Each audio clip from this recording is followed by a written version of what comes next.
Hello everybody and welcome to the Rev Check. Today I get to check out a car that has been eagerly awaited by a lot of people this year. The all-new ID.4, the first ever fully electric SUV by Volkswagen.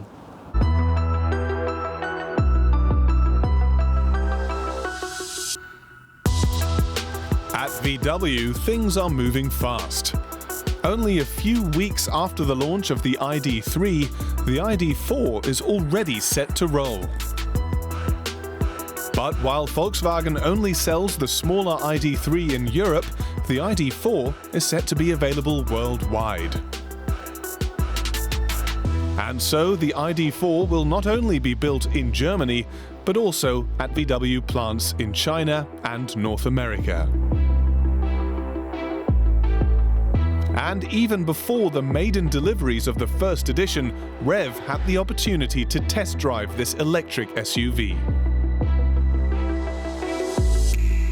So the first thing I noticed while driving the ID.4 is it's pleasantly silent in here. I mean, electric cars are always pretty silent, but this one seems to be especially good insulated. You don't have that much sounds coming into the inside, and considering the size of the car, it is a rather big car when you look at it from the outside, and bigger cars always tend to have better insulation, so that's good, I guess. As it did with the new model's little sibling, the ID.3, Volkswagen is initially launching the ID.4 as a first edition. It comes with VW's largest 204 horsepower electric motor in the rear and the largest 77 kilowatt-hour battery. Models with lower power and a smaller battery are planned for later. In 2021, there will also be a sporty top-of-the-line model with four-wheel drive.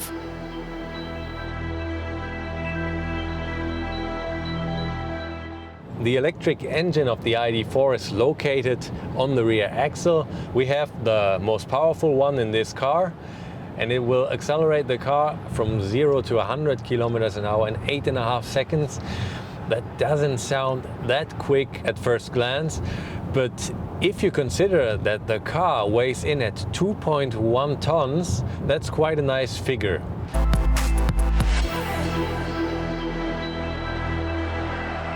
The top speed, however, is electronically limited to 160 kilometers an hour.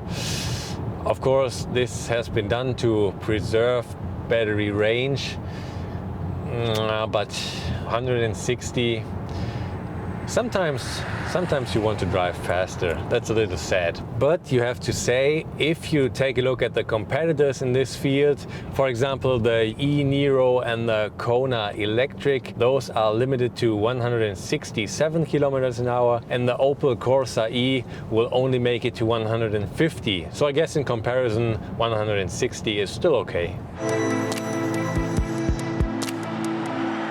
But of course, you have to say that there are other cars, other electric cars, that can go faster than that. For example, the Tesla Model 3 will give you between 206 and 261 kilometers an hour top speed, depending on the version you get. And the Polestar 2 by Volvo that will go past 200 kilometers an hour as well.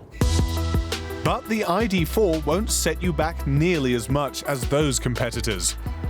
The fully equipped First Max is available in Germany for a little more than 58,000 euros. And the basic model ID.4 Pure, with less power and a smaller battery, will be around 20,000 euros cheaper. The two smaller engine versions are only available for the entry-level models, so the City and Pure versions. Apart from these two, there are 6 more different versions, and now you will of course ask yourself, why? Why are there 8 different versions of the ID.4? The reason for that is there are no options for the ID.4. So if you want a specific feature, then you need to choose a specific trim line that includes that feature. The reason for that is it is easier to build cars that are pre-configured than having to add features that the customers chose. Makes sense. Depending on the version, the ID.4 comes with matrix LED headlights or extras like a panoramic glass sunroof. It also boasts a number of assistance systems like automatic distance control, traffic sign recognition, and lane and steering assistance. For the exterior, VW prioritized good aerodynamics in order to maximize the range. Recessed door handles, optimized wheel rims, and a large roof edge spoiler keep this SUV's air resistance comparatively low.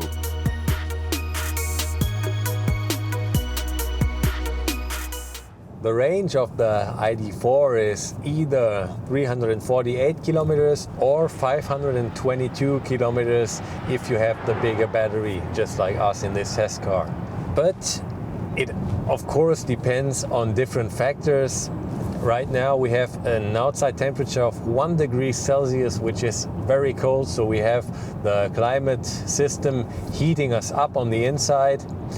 We've lost approximately 1/4 of our battery charge, and right now the car tells me we have a range of 231 kilometers. To be fair, we've driven quite a bit of start and stop in the city, which is of course where you lose most of your power, because starting from zero always requires a lot of energy, no matter if you're driving an electric vehicle or a combustion engine. A heat pump is available as an option for the ID.4. It can regulate the interior temperature using the electrical waste heat. That means the car battery is not used for heating or cooling, thus increasing the range. Of course, the ID.4 features the two different driving modes, D and B. B for higher recuperation. What I found surprising though is that the ID does not have different levels of recuperation. So if you put it to B, you will directly have the maximum recuperation when you take your foot off the accelerator. Maybe that's not such a bad idea, because if you want to use recuperation, then why not use it to the max? So I guess that there's only the max level is okay.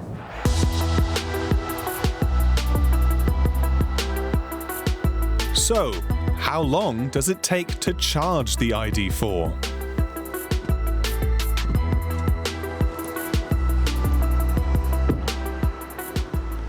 There are two different battery sizes for the ID.4, either 52 or 77 kilowatt hours, and we have the bigger one right here. You can charge that with up to 125 kilowatts. That means you can take a coffee break and plug in your car, and then you will have around 320 kilometers more after 30 minutes. That's quite okay, I guess. Moving inside, the digital cockpit behind the steering wheel is a real eye-catcher, as is the freestanding Infotainment Touchscreen, up to 12 inches in size, which is pretty decent. The interior looks very high quality, with hardly any rigid plastic in sight.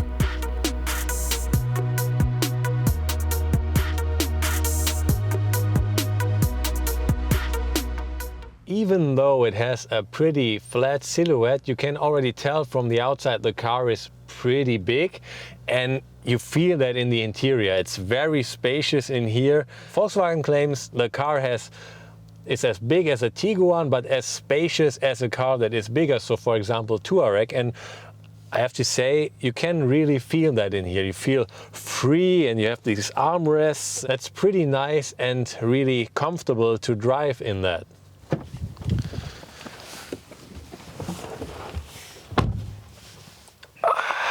Yeah, that's what I call spacious. I mean, look how much space there is for my legs, for my head. Very nice. I mean, you can just backrest here and then enjoy a relaxing drive while someone else has to keep an eye on the traffic. Very nice. Let's take a look at the trunk.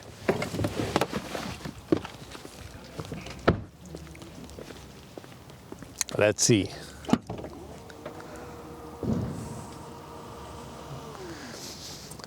looks pretty good. Between 543 and 1575 liters, you can fit quite a lot of things in there.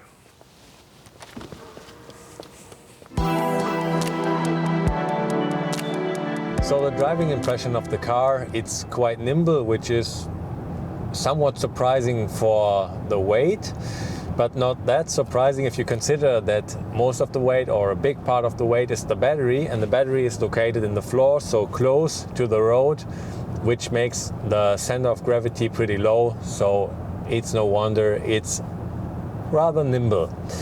The acceleration of the car is pretty good, no surprise, just as it's usual for electric cars.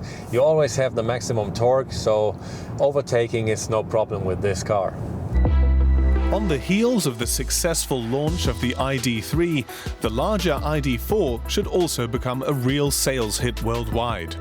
On the plus side, there's the spacious interior and, depending on battery size, a range suitable for everyday use, as well as longer journeys without recharging. But if you have a heavy foot, you'll probably be less happy with the battery and the range-extending top speed of 160 km an hour. So all in all, I have to say I really like the ID.4, even though I'm not into SUVs usually. This one is pretty good, I think. You have quite a good range. Of course, it is not as much as Volkswagen claims. It's winter, but I guess you can go around 400 or maybe a little more kilometers without a problem. And considering that you can recharge more than 300 kilometers in just 30 minutes, that's more than okay, I think.